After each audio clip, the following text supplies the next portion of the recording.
They built their fence 10 feet onto my land, so I built a barn right against it. I've owned my farm for almost 20 years. It's not fancy, but it's mine.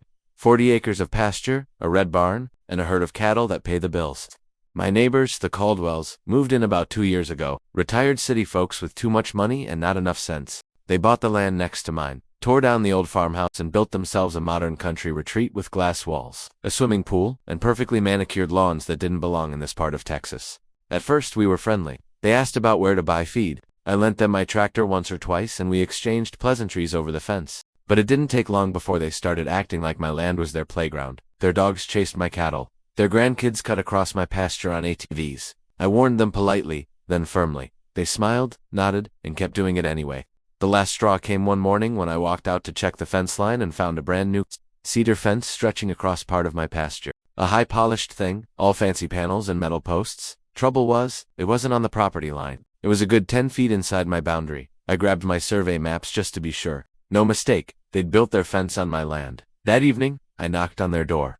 "There's been a mistake," I said, showing them the survey. "Your fence is over my property line. It'll need to be moved." Mrs. Caldwell crossed her arms, smirked, and said, "We hired professionals. I'm sure it's fine. Besides, you're not really using that strip of land." I bit my tongue and went home, realizing patience would make this more satisfying.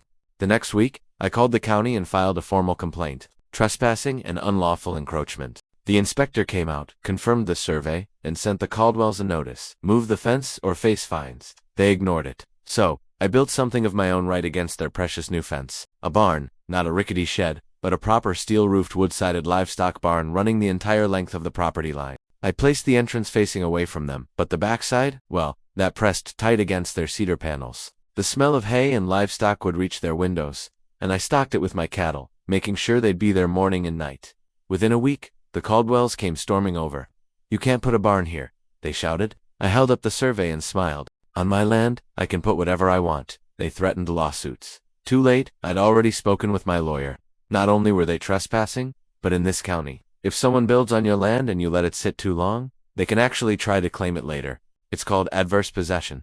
By putting my barn there, I'd locked in my rights and cut off theirs. A month later, the county hit them with fines. The court ordered them to remove their fence, but by then it was boxed in by my barn.